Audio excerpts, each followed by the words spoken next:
Bonjour, bonjour. Aujourd'hui, on va faire la FAQ des 7000 abonnés. Encore une fois, merci beaucoup. Moi, ça me paraît toujours improbable. À chaque fois, je me dis, on a atteint un plateau. On n'irait pas plus loin. Et puis, boum, on repasse 1000 abonnés supplémentaires. Alors là, effectivement, entre les 6000 et les 7000, c'est quand même passé un certain temps. C'est pour ça que je pense vraiment qu'on a atteint un plateau, là, pour le coup, parce que tout le monde est ailleurs. Et puis, le marché de comics est un marché de niche. On va l'aborder dans les questions que vous m'avez posées. Alors, il y aura cette vidéo sur la FAQ et il y aura une seconde vidéo aujourd'hui pour vous faire gagner des trucs trop cool en partenariat avec Abyss Style, Abyss Corp. Enfin, je vous montrerai dans la vidéo. Il y aura comme d'habitude 3 questions, une question subsidiaire. Et puis en plus de ça, Abyss me propose de vous offrir un 15% de remise avec un code que je communiquerai également dans la vidéo du concours. Voilà, on va attaquer les questions tout de suite. Oui, je suis un sale vendu alors.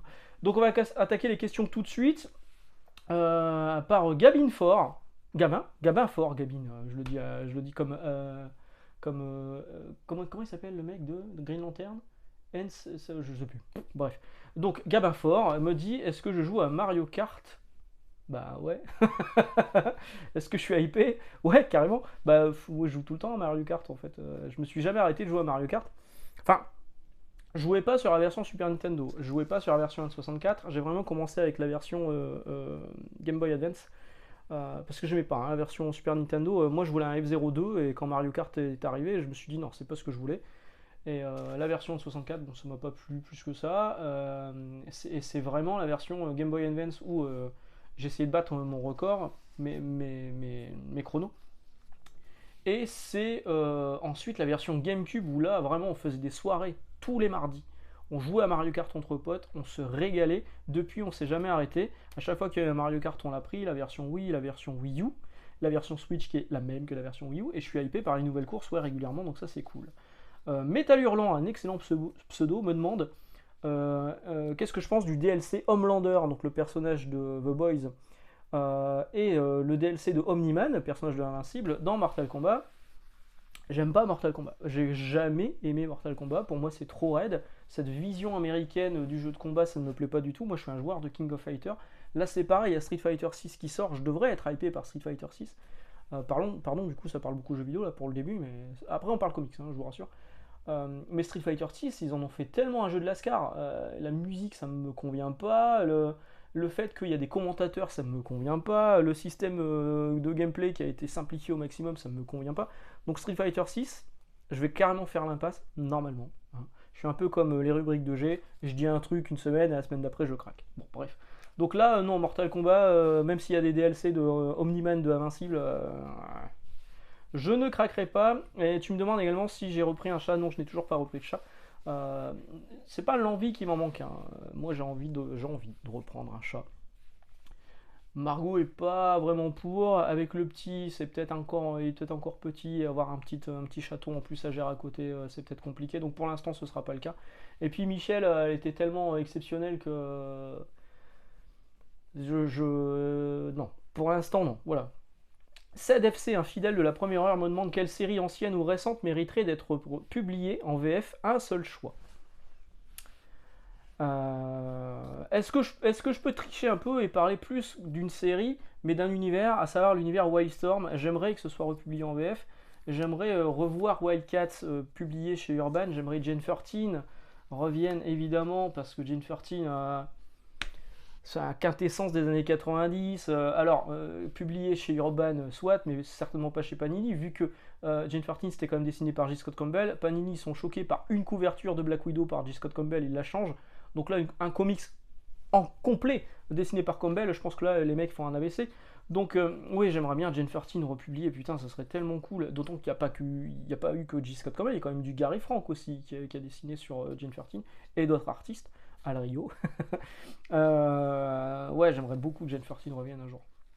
Baptiste Veco me demande le personnage ou équipe que je verrai dans un prochain Urban Chronicles. Euh, Sincèrement, là, je n'ai pas d'idée. Jane 13. Penses-tu que le format Urban Nomad sera repris par d'autres éditeurs? Alors, je le pense pas, mais je le souhaite. Parce que ça fonctionne malgré ce que pensent certaines personnes. Ça fonctionne. Est-ce que ça recrute? Je suis pas sûr, mais en tout cas, ça part bien, et ça, c'est plutôt cool. Et ça me paraît une bonne solution pour découvrir le comics à moindre coût. Moi, à mon âge, j'ai découvert le comics en kiosque à des prix qui étaient franchement beaucoup plus bas que ça. En fait, ce que j'aimerais, moi, c'est revoir une formule à la version intégrale. Que le comics retrouve sa fonction première d'une BD accessible, à petit prix, et où on peut suivre comme un feuilleton épisode par épisode. Donc la formule des versions intégrales de chez SMIC, où vous aviez 2 épisodes dans chaque numéro et ça sortait une fois tous les 2 mois, c'était régulier, enfin régulier à part quand les Américains avaient du retard. En plus de ça, c'était pas trop cher. C'est pour moi la formule idéale pour le comics, et la formule qu'on devrait retrouver pour essayer de regrappiller un peu de part de marché par rapport au public manga ou franco-belge. Mais malheureusement, bon, pour l'instant, il y a la formule Urban Nomade qui fonctionne, mais est-ce que d'autres éditeurs vont sauter le pas? Je sais pas. J'espère. J'espère. Après tout, ça a marché. Qu'est-ce que tu nous demandes? C'était tout. Ricardo Anthony et Son Pena, pareil, quelqu'un qui est là depuis longtemps. Crois-tu que Mark Bagley était à son meilleur niveau sur New Warriors? Toi, je sens que je pense que toi, tu penses que c'est le cas. Je dirais pas ça. Moi, je trouve que Mark Bagley, c'est un dessinateur qui évolue tout le temps. Il est tout le temps à son top niveau. Il est tout le temps. La période, la période dans laquelle il dessine, tu prends les New Warriors à l'époque, c'était l'un des meilleurs dessinateurs sur cette période-là. Tu prends aujourd'hui ce qu'il fait sur Spider-Man avec Dan Slott, c'est l'un des meilleurs dessinateurs de Spider-Man du monde. Enfin, vraiment, c'est hyper bien. Moi, j'aime beaucoup ce que fait Mark Bagley, quelle que soit sa période, et je trouve qu'il évolue constamment en sachant ce qui va plaire, et son style est vraiment très très cool. Contrairement à Mike Deodato Jr., que j'aimais beaucoup sur une certaine période et que maintenant je ne peux plus. Voilà. Ouais, lui, il a évolué, mais dans le mauvais sens pour moi. Thomas Bolins me demande une équipe improbable et inédite. Tente-me Dr Octopus, ça c'est déjà fait. Et le pitch d'une histoire si j'étais scénariste. Alors figure-toi que il y a un moment, Marc Millar avait fait une recherche de. Oh, elle va être longue cette vidéo. Une recherche de nouveaux talents de scénaristes. Et donc il cherchait de scénaristes et dessinateurs. Donc moi, dans ma tête, je m'étais imaginé une mini-série mettant en scène Hit Girl où elle allait se procurer ces armes qu'elle utilise tout le temps, hein, ses flingues, ses épées et tout ça, dans une convention. Parce que dans les conventions, on trouve des katanas, des machins comme ça, et je me disais, et si les mecs qui vendaient des katanas, c'était des vrais katanas et qu'elle allait se fournir là-bas. Bon, évidemment, c'était une idée de merde, je l'ai pas pitché du tout, et puis j'avais pas le temps de creuser plus que ça. Mais parfois, ouais, ça me traverse l'esprit de me dire, ça serait une bonne idée de comics. Alors, en toute proportion gardée, je suis pas loin d'avoir le niveau d'un Brian Michael Bendis, par exemple. Ou d'un Mark Millar. Prof Pixel me demande la série la série comics ou manga que j'aimerais faire, mais qui est trop longue pour me lancer, et j'ai pas le droit de dire TMNT ni Jojo Bizarre Adventure. Les comics, c'est toujours trop long. Donc il y a un moment, il faut se lancer dans le comics, faut prendre un numéro, et puis on raccroche les wagons. C'est rare de tomber sur une série comics. Alors, si, il y a Invincible, enfin, il y a quand même 126 épisodes, ou un peu plus, je sais plus. Mais non, là, j'en ai pas qui me viennent en tête. Non, j'en ai pas qui me viennent en tête. En manga, bon, tu veux pas que je dise Jojo, mais j'aimerais bien vraiment Jojo. Vagabond, mais Vagabond n'a pas de fin, donc c'est un peu dommage. Jean FCP me demande mon impression sur le comics en tant que marché de niche en France. Les rayons sont petits, les rayons sont planqués. Comment je vois le futur du segment comics sur le marché BD? Bah, je sais pas en fait, parce que effectivement, il y a des boutiques qui réduisent le rayon comics. Je trouve que c'est pas une bonne idée.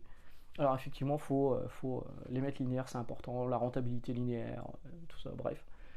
Mais il y a quand même beaucoup d'éditeurs qui se lancent sur le marché encore cette année. On a eu Again and Meaning qui s'est lancé beaucoup plus. Avant, il faisait vraiment que des guides, des machins comme ça. Là, il publie vraiment du comics américain. On a eu Black River aussi qui est arrivé. Donc je trouve que pour un marché de niche, il est quand même assez dynamique. Et faut pas juste voir Panini et Urban, surtout Panini qui se repose beaucoup sur ses acquis et sur la licence Marvel. A raison, hein. Et Et donc je trouve que c'est un marché qui est plutôt dynamique quand même. Le futur du segment, bon, c'est compliqué comme question, hein. Ça va continuer à se vendre, ça va continuer à draguer les vieux, mais les vieux mamans vont mourir. Donc il faut trouver une solution pour attirer les plus jeunes, et pour moi la solution, ça serait ce que j'expliquais tout à l'heure, avoir l'équivalent des versions intégrales, revenir à ces périodiques en fait, en comics. Ce que fait Panini avec la formule à 16 balles, hein, Marvel Comics, mais c'est 16 euros, c'est beaucoup trop cher. Il devrait faire une formule en 2 épisodes à 4 euros. Voilà, 5 euros, allez. Ben me pose comme question ongoing ou mini-série adorée et inédite en VF. Merde, j'ai pas réfléchi à ça. Je sais pas. Ça te va comme réponse, je suis désolé. Une vidéo sur les Sisters, il y a eu les Super Sisters, non, c'est vrai que j'ai parlé des Sisters la dernière fois parce que je rangeais les Sisters dans le rayon, mais non, je ferai pas de vidéo sur les Sisters. Mais les trucs genre Spirou, le super-héros et les Super Sisters, les trucs opportunistes, et après on dit que le comic ça marche pas, mais on fait quand même des versions super-héroïques de personnages franco-belges qui existent depuis quand même quelques années. Bon. Le truc c'est que le marché du super-héros il cartonne au cinéma et que le marché de la BD arrive pas à décoller plus que ça. Parce que trop cher. Parce que le mec il vient de voir Spider-Man, il se dit oh putain trop bien. Le mec vient d'aller voir le deuxième film de Miles Morales, se dit putain j'aimerais bien lire les aventures de Miles Morales. Il se rend en librairie, il voit l'omnibus à 100 balles, bah il fait demi-tour. Il va dans le rayon manga. Damien Abdelaziz. Damien Abdelaziz, je le dis bien. À quand le retour de la queue de cheval Non. Si, bon, enfin, j'en sais rien. En fait, la queue de cheval, c'est juste que c'était pratique. C'est pas la queue de cheval, c'était un petit truc là que j'avais. C'était pratique parce que c'était Margot qui me rasait les cheveux sur le côté. Du coup, j'économisais au niveau du coiffeur pour m'acheter des comics. Mais non, mais je change de coiffure, je change de tête, j'aime bien changer de tête. Je me suis dragué par une MILF hier, au boulot. Oh ouais, ça vous va bien, oh là là. Vous marinez chez vos parents. Ok. Donc non, pas tout de suite, hein. The Christophe me demande, t'arrive-t-il de relire tes comics de ton étagère avec tout ce qui sort? Oui, oui. Pour préparer les vidéos, ça m'aide. Voilà, je ressors des trucs, je les relis. Parfois en diagonale, hein. Mais oui, je les relis, ou ouais, j'aime bien ressortir des trucs, ouais. J'ai vu ce film. Ne serait-ce qu'en comics, en manga aussi. Je m'étais relu Les Chevaliers du Zodiac il y a pas longtemps. Je m'étais relu Dieneshi Dinetsu de Masakatsu Katsura. C'est une courte série d'ailleurs. Dans le manga, j'aime bien quand les séries sont assez courtes. Euh, un peu comme. Et non, en comics aussi, hein, que je me régale à relire. Les Daredevil de Bendis, les versions intégrales, les vieux trucs en fait, j'aime bien. En ce moment, j'ai envie de relire Hulk et la chose. Sauf que je l'ai pas dans ma collecte, c'est mon frère qui l'a. Faudrait que je le relise. Mais bon. Donc oui, ça m'arrive de lire des trucs avec les trucs qui sortent. J'arrive quand même à trouver un petit peu de temps pour lire des trucs un peu plus anciens. Alexandre Van Vert. Van Vert. Tu me demandes quel est l'éditeur de l'année. Alors, on va garder cette question pour les Michel d'Or. Je crois que j'ai loupé la date d'anniversaire de la chaîne, mais je vais quand même faire une vidéo spéciale des Michel d'Or pour le meilleur éditeur, meilleur comics de l'année, machin. Donc, on garde cette question pour plus tard. Mais merci de ta question. En tout cas. Vewamu m'a demandé est-ce que j'ai une pile à lire de combien de tomes. Alors, oui, j'ai une pile à lire. De combien de tomes, j'en sais rien, mais c'est des gros volumes à chaque fois. Là, je suis en train de relire l'omnibus de Silver Surfer de Slott et Allred. Je sais que j'ai l'Avenger de Busiek et Perez que j'ai envie de relire aussi, qui sont par là sur ma pile à lire. Il y a aussi quelques trucs en VO, il y a des mangas. Ma pile à lire, elle est aussi haute que mon fils. Hein. Donc, ouais, j'ai des trucs à lire. Il faut trouver le temps. Mais là, le problème, c'est que mon temps, il est un peu accaparé par Zelda et par mon fils. Donc, c'est un peu plus compliqué, mais bon, j'arrive quand même à trouver du temps pour lire. Autre question que tu me poses, en tant que libraire, je dois savoir lire rapidement. Alors je sais pas où tu as eu cette information, mais non, c'est pas le cas. Plusieurs titres, mais arrives-tu à lire à un rythme normal, ce qui me plaît vraiment? Bah, en fait, j'ai pas de rythme rapide pour lire. C'est peut-être le cas de mes collègues, hein, c'est peut-être le cas de Margot, hein, vu qu'elle est libraire littérature. Mais non, moi c'est pas mon cas, hein, moi je lis à un rythme normal. Voilà. Blue Diamond me demande pourquoi continuer à faire des vidéos sur les big news alors que c'est accessible ailleurs. Oui, mais il n'y a pas de résumé vidéo. Panini devrait faire un résumé vidéo. Ils en font pas.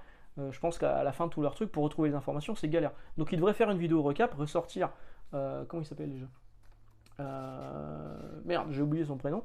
Enfin, le ressortir du placard et faire un résumé vidéo sur tout ce qu'ils ont annoncé, quoi. Le problème, c'est que du coup, comme personne ne le fait, bah moi je le fais. Voilà.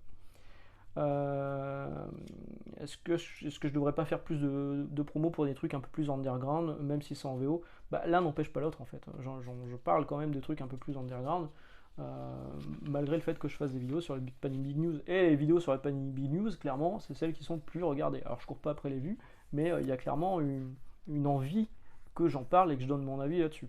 Donc je pense que je vais continuer. Captain Nico me demande un feat chez d'autres youtubeurs comics comme les rubriques de G. Reste à l'écoute. Axandes, penses-tu que tu serais toujours aussi fan de comics et aussi curieux envers le média si ton travail n'y était pas directement lié, vu le prix et la possibilité d'emprunter? Alors, je pense que je serais toujours aussi fan de comics parce que je l'ai toujours été, même avant d'être libraire. J'étais un vendeur téléphonie, j'étais vendeur télé, j'étais un peu de tout, vendeur jeux vidéo. Et le jeu vidéo, c'est un bon exemple parce que même si je travaille plus dans le jeu vidéo, je continue à être hyper fan de jeux. Donc oui, je pense que je serai toujours. Read Club me demande mon avis sur la plancha à ne pas manquer. Toi, tu cherches à avoir des problèmes. Je suis libraire, je ne suis pas vendeur de plancha, je laisse ça aux vendeurs de plancha. Mathieu, ma collection est-elle concentrée dans une pièce dédiée ou invite-t-elle la maison, livres et goodies? Ma collection, elle est principalement dans l'atelier, donc ici, mais elle est aussi un petit peu dans la maison, alors pas beaucoup, mais un petit peu. Il y a quelques figurines par-ci par-là, il y a ma pile à lire, on en parlait tout à l'heure, dans des tiroirs ou visibles. Mais c'est principalement ici, ouais. Ici, il y a vraiment tous les trucs, les goodies, les PLV, machin, tout est là, les posters, tout est là. Weno, conseil pour donner le goût de lecture, comics aux héritiers. Je te conseille d'aller voir la vidéo que j'ai faite sur les comics pour enfants. Je pense que tu pourrais trouver ton bonheur. Pierre Davila, on arrive sur la dernière question. Oui, c'est la dernière question. Pierre Davila qui m'a envoyé une salve de questions. Alors, j'ai pas tout retenu, parce qu'il y en avait beaucoup trop haut. Mais j'en ai retenu 3, je crois. 3, ouais. Donc Pierre Davila me dit, avec Pascal Barbeau, son camarade, ils ont fait un lobbying pour avoir l'omnibus de Thunderbolts qui a été 7 fois annoncé par Panini. Donc du coup, maintenant, il fait un lobbying dans les vidéos du Comic des Comics tous les mercredis, dans les El Bando del Pueblo, pour un omnibus Namor par John Byrne. Moi, qu'est-ce que j'aimerais voir arriver? Eh ben pareil, Namor de John Byrne. Putain, ça serait tellement bien. Le pitch, il était tellement cool. Namor qui devient un riche homme d'affaires parce qu'il a récupéré les trésors engloutis par les galions, par les machins, partout. Il récupère ça au fond des mers, il les ramène sur Terre, il spécule et boum, il devient homme d'affaires. Idée de génie. En plus, c'est du John Byrne, c'est hyper bien dessiné. Je m'arrêterai à John Byrne parce qu'après, c'est Jay Lee qui est arrivé. Et Jay Lee, mais clairement, c'était pas pour moi. Et j'aimerais bien Rome aussi. Et bonne nouvelle, ça a été annoncé aux États-Unis. Donc il y a de grandes chances que ça débarque chez Panini au courant de l'année prochaine. Enfin, sans doute en fin d'année prochaine, on va dire. Enfin, j'espère que Panini va le sortir. Autre question, tu me demandes comment va l'héritier. Ça va, il va très bien. Alors, c'est vrai qu'il fait souvent une semaine de crèche et une semaine où il est malade. Mais là, ça va, il est cool. En plus, on lui pose des questions, il répond oui. Il me fait trop rire. Et je suis hyper fan de mon fils. Je l'adore. Je l'adore, ce gamin. Il est adorable. Et enfin, la dernière question que j'ai retenue, parmi toutes les questions que tu m'avais posées, la plus belle actrice du monde, donc la plus belle femme du monde, c'est la mienne. La plus belle actrice du monde, c'est Terry Hatcher. Terry Hatcher dans sa période Lois et Clark, mais encore maintenant, moi je trouve qu'elle est incroyable. Je la trouve magnifique, Terry Hatcher. Mais clairement, Lois et Clark, j'étais amoureux de Lois. Elle était magnifique. Magnifique, ce petit carré court, là, incroyable. Et sinon, si je prenais une actrice un peu plus jeune, on va dire, sans choquer personne, je dirais Scarlett Johansson, qui est quand même une femme absolument magnifique, avec des formes, alors avec des formes. Pas des formes, c'est pas Aya Nakamura ou les nanas qui sont un peu gonflées à l'hélium, non. Elle a les formes qu'il faut où il faut, elle est absolument. Son visage est magnifique, son corps est magnifique, elle est très très jolie, Scarlett Johansson. Mais à choisir, Scarlett Johansson, Terry Hatcher période Lois et Clark, Scarlett Johansson, Terry Hatcher, pourquoi choisir? Voilà, sur cette note un peu misogyne, je vais vous laisser là. On se retrouve donc tout à l'heure pour la vidéo concours 7000 abonnés pour vous faire gagner des trucs trop cool. Une vidéo en partenariat donc avec Abyss Style. Voilà, bisous, bonne journée, bonne lecture. Encore merci pour vos abonnements et vos commentaires, vos likes, vos partages, c'est trop cool, merci.